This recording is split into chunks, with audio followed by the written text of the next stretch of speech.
So just listen to this. Since 1949, China has been ruled by one political party, the Communist Party. The party's leadership is enshrined in China's constitution, and it controls almost every facet of Chinese life.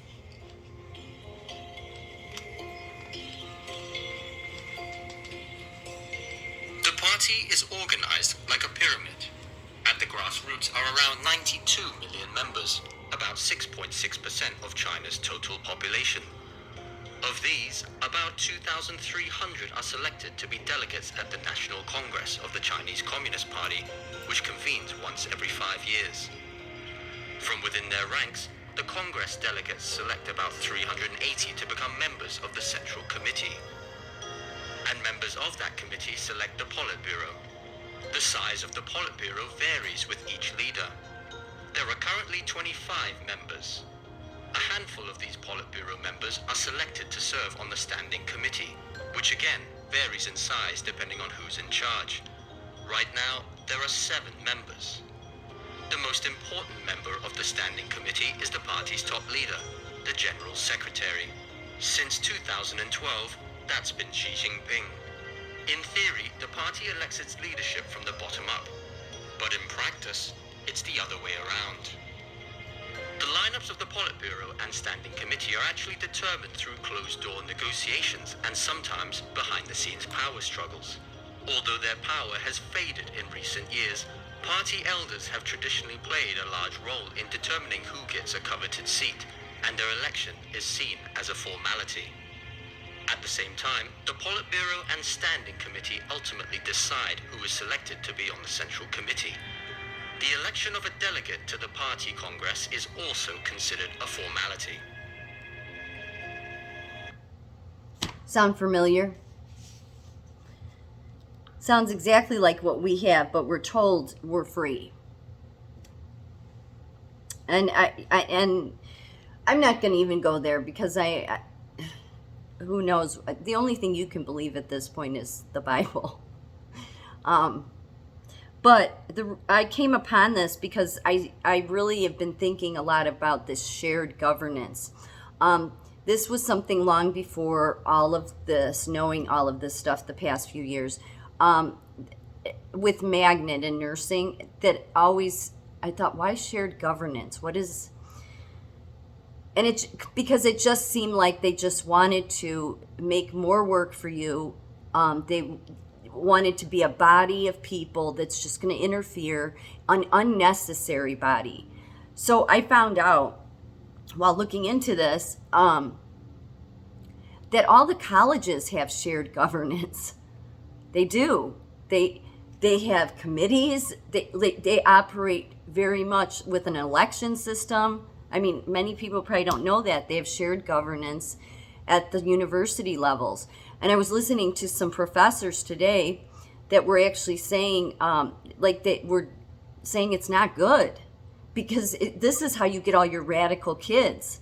Really. I mean, they should just be going there to get their education, not be getting involved in all this. Like, they have committees and one committee after another, and then too many committees. Just like our government, there's too many layers. So it stands in the way of most people's, the American dream for most people. So you have it in your education system, you have it in your government, you have it in nursing, in your professions, and it's at the global level. The global level, I believe this, I found all of this from, let's see, this was from Cooperatives and Community Development. It's a perspective. This is from Journal of Community Practice. It's like what one of your PubMed papers would be. But this talks all about the global citizen and how you will be how you will be scored based on. I'm assuming this goes hand in hand with that social credits, that ESG score. So I'm sorry, this is Journal of Global Citizenship and Equity education. So they have on here measuring types of global citizens, global citizenship types, and then it goes into this charting, and it says on here the method for, it's so involved. The method, the participants, the procedure, and then under all of these different tables, it has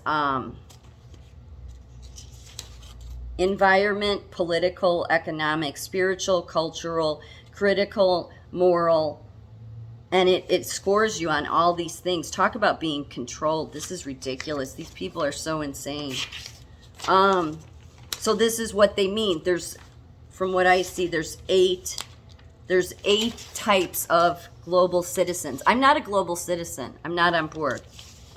I don't care what they say. Then they have a table for benevolence, universalism, self-direction, stimulation, hedonism, achievement, power, security, conformity, tradition, self-deceptive, impression, management.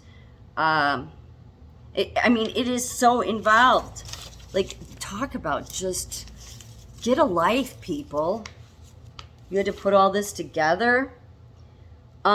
But this is really involved for social. I'm assuming that's what this is for. Oh, and then they have this before they have all those tables. This is the Global Citizen Types Scale Final Measure items. So item 1 is future generations have the right to enjoy clean air, fresh water, and uncontaminated food.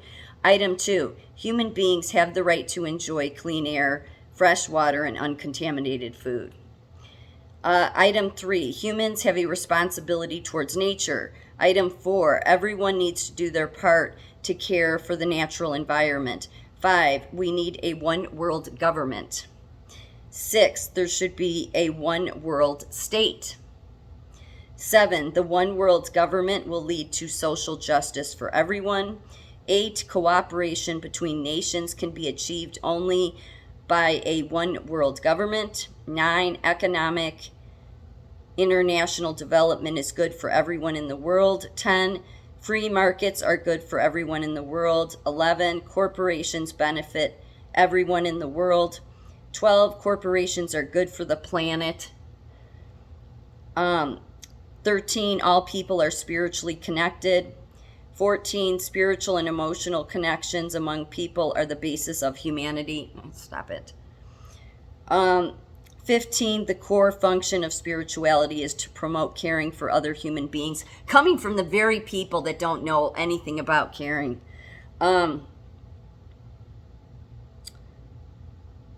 16, individuals and society have a transcendent bond. This goes along with like your transcendental meditation, I believe. 17, schools should require knowledge of many different cultures as a graduation requirement. 18, people should incorporate diverse cultural values into their own. 19, it's everyone's responsibility to be knowledgeable about the diverse cultures in the world. 20, people benefit from interacting with individuals from diverse cultural backgrounds. 21, everyone should question the status quo.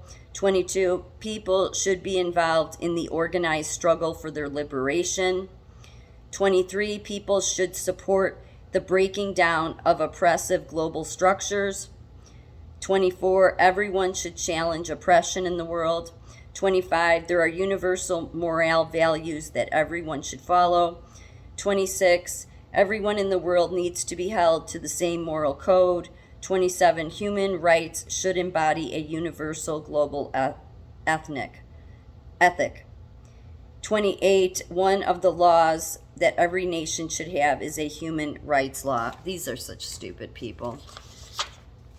Stupid people making stupid charts and tables. So here's the conclusion.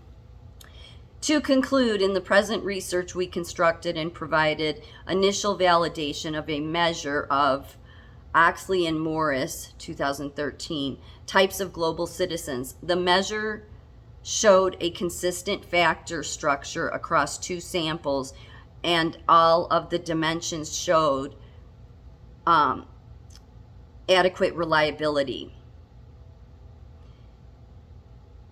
Convergent validity was shown with associations and related variables.